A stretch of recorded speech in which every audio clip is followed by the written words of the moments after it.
So we're now almost at playing time. We've just got a couple more things to go through before we get to our physical playing of the first notes.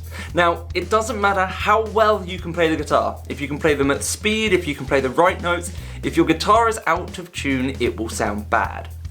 Now, tuning is quite important and there are a range of options here, but let's just get a basic concept of the notes of music first so we can make sure the guitar's in tune to the right notes. So music is broken down into these blocks called octaves, and each octave is made up of 12 different notes. The notes are like we're just going through the alphabet but with a twist. We go from A to G, and every single one of those notes between them has a sharp or flat note.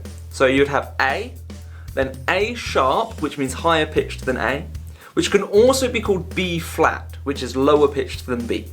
So that one note has two names.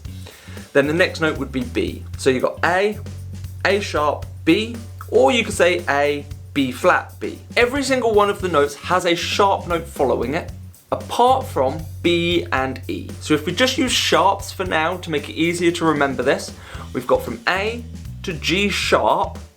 Every one of those letters is followed by a sharp note apart from B and E. Think about to be or not to be, they don't have the sharps. So simply put, we have A sharp, B, straight to C, C sharp, D, D sharp, E, straight to F, F sharp, G, G sharp, and then we would start the next octave. So the next note up would be an A again, and it would just loop in that next octave, which would be lower or higher pitched run of those same notes. So now that we have a concept of what the 12 notes are, let's have a look at which ones of those each of our strings should be tuned to.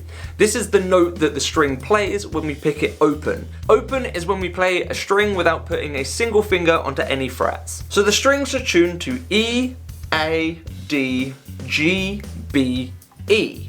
Not the easiest things to remember. So a common mnemonic for this is Eddie ate dynamite, goodbye Eddie. Take the first letter of each of those words, you get the tuning E, A, D, G, B, E.